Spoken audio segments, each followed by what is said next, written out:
I think it's definitely helpful to work with experienced institutions like StudyIn when you apply to international universities and scholarships like Chevening. Hi everyone, I'm Steffi from StudyIn Philippines. In this video, we'll talk about something that's inspired a lot of Filipino students before, the Chevening Scholarship. In this video, we're joined by Jedd Manjares, the Chevening Scholarships Officer here in the Philippines. He'll share with us tips and information for students who are thinking of applying. And Sam Tamayo, a recent Chevening scholar who spent a year in the UK pursuing her master's degree. She'll share her story, the highs, the challenges, and how this opportunity shaped her. If you're thinking about studying in the UK, then this video is for you.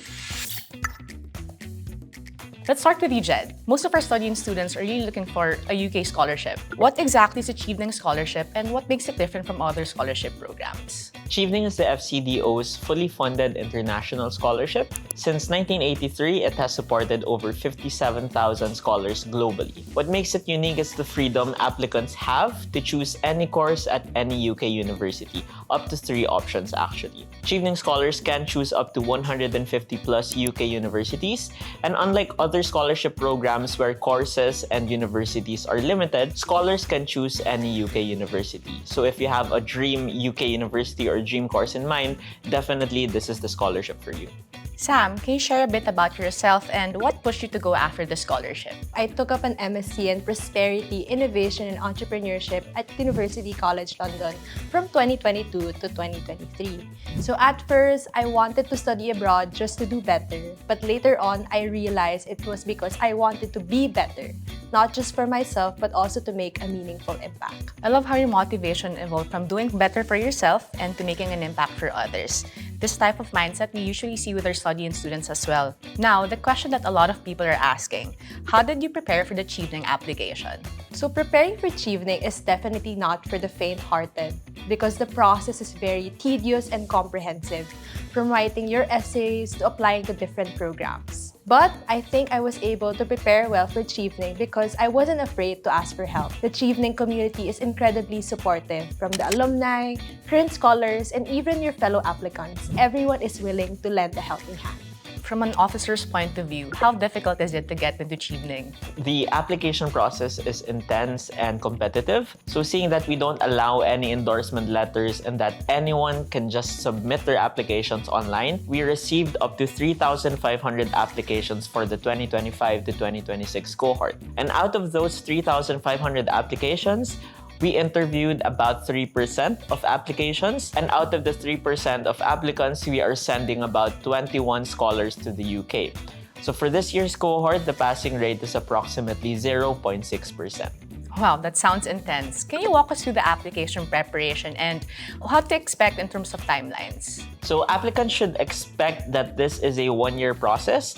The application window opens from the first week of August to the first week of October, and we interview applicants in March to April. In addition to this, applicants should be able to make their application stand out, which means that they need to prepare their essays and interviews well.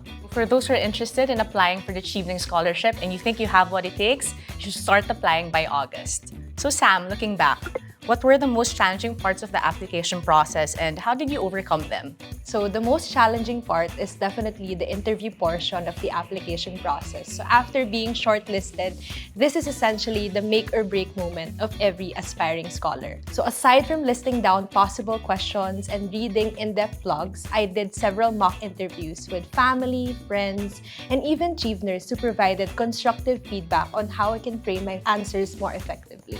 Yes, the infamous interview stage. I hear that from so many students. At StudyIn, we also do mock interviews and prep sessions for students who are wanting to apply for competitive programs like the Chevening. In this process of searching the best candidates, what kind of applicants or future leaders is Chevening looking for? Alright, so just like Sam, we are looking for open-minded, driven, solutions-focused people from around the world who demonstrate outstanding influencing leadership and networking skills. So successful candidates come from a diverse range of countries and backgrounds. So if you think you can influence positive change in the Philippines, we will give you the education, the network, and the conviction to make those ideas happen. Before we dive into your study abroad journey, Sam, can you walk us through what you were doing prior to being awarded this prestigious scholarship? Sure. So before Chevening, I focused on building a career in the tech industry. But apart from that, I also engaged in a lot of advocacies that lied at the intersection of impact and innovation. Ultimately, I think Chevening is looking for future leaders not just in their respective fields, but also potential individuals who will be catalysts of positive change. Thanks, Sam. It's always helpful for our students to hear stories like this. In your opinion, is it helpful or important to work with an education agency when studying abroad, especially for students applying for a competitive program like Chevening? I think it's definitely helpful to work with experienced institutions like StudyIn when you apply to international universities and scholarships like Chevening. In addition to offering comprehensive support and guiding you every step of the way, I believe that the right agent could be your partner for success. I'm curious, Jedd. Sam, of course, has a strong background in non-government organizations and organizational work. Would students coming from fields like business, arts, or design also stand a chance of being awarded the Chevening Scholarship? Are there any particular areas of study that the program prioritizes or encourages? So there is no priority field or areas of study. I think that's one of the myths that Chevening often gets, is that we're too focused on the law and the health background. Successful candidates and alumni come from diverse backgrounds and subject areas, making Chevening's process fair to all backgrounds. So we do have alumni in science, climate change as well, business, cybersecurity, creative industry, sustainable fashion. So just to name a few, we have Deputy Privacy Commissioner Joe. We also do have Tamayo, who is a CEO of a sustainable fashion company. Wow, very diverse. Sam, what was it like studying in the UK? Studying in the UK as a Chevening scholar is definitely a transformative experience. So it's one of my most treasured memories, and I wouldn't trade it for anything. Can you share a memorable moment from the UK, and do you actually think it is worth it to study abroad? Yeah, so on an academic level, one of the most memorable moments that I had when I was there was when I was selected by my program to participate in a fully funded workshop in Lebanon. Through this, I gained a deeper appreciation in the importance of research and policy making, which led to my involvement in an international project about youth participation in urban governance.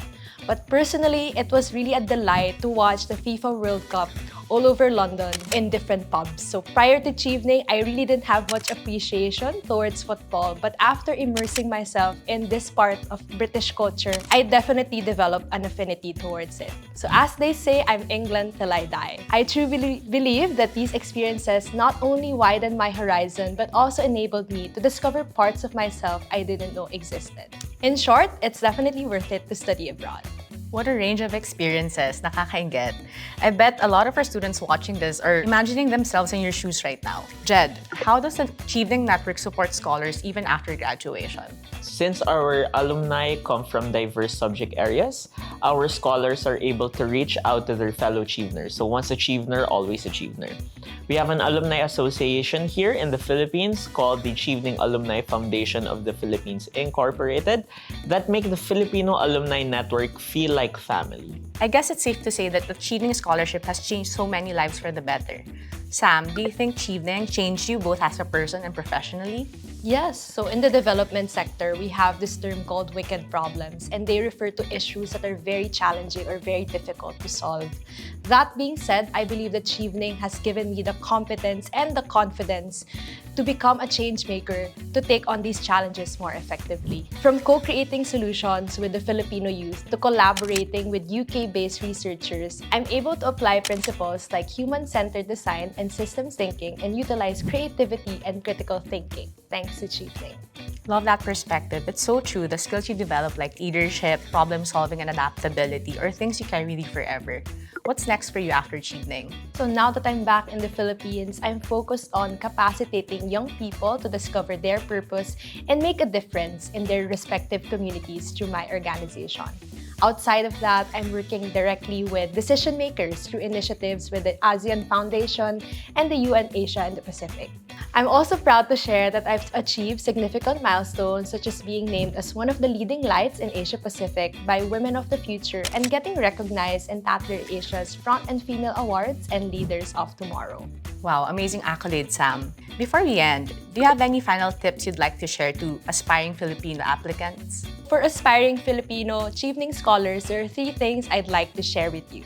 First, A for authenticity. I know it can be tempting to try to use shortcuts or templates, but I implore all of you to embrace your own narratives fully and wholeheartedly. Next, C for community. While it's natural to strive for the attainment of your goals, I hope that you can use your dream to fuel not just your personal growth, but also the wider circle that you belong to. And then finally, E for excellence. Typically, applicants have their own areas of expertise and lived experiences. So I would encourage you to discover your own niche and relate it with how developing yourself further in this area can strengthen the long-standing connection between the UK and the Philippines. What about you, Jedd? You've seen hundreds of students being awarded this prestigious scholarship.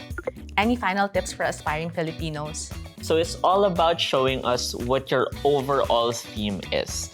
How do you package yourself well in terms of showing that you are indeed a leader in your respective field? So one more tip that I can give you is to use the STAR method. So that is situation, task, action, and result. You don't need to make it complicated and just be yourself. If it also helps, an applicant can also reach out to our Chevening alumni, just like Sam here, and make an alumnus their mentor. Thank you again, Sam and Jedd, for sharing your experiences and insights with us today. To everyone watching, if you're thinking about applying to the Chevening Scholarship, or if you're thinking about studying abroad, even in the UK or anywhere else in the world, StudyIn is here to help. Because at StudyIn, you're in good hands. Visit our website or message us on our socials if you want to book a free consultation. Want more study abroad content? Just like, comment, and subscribe to our channel. Thanks for watching and see you on the next one.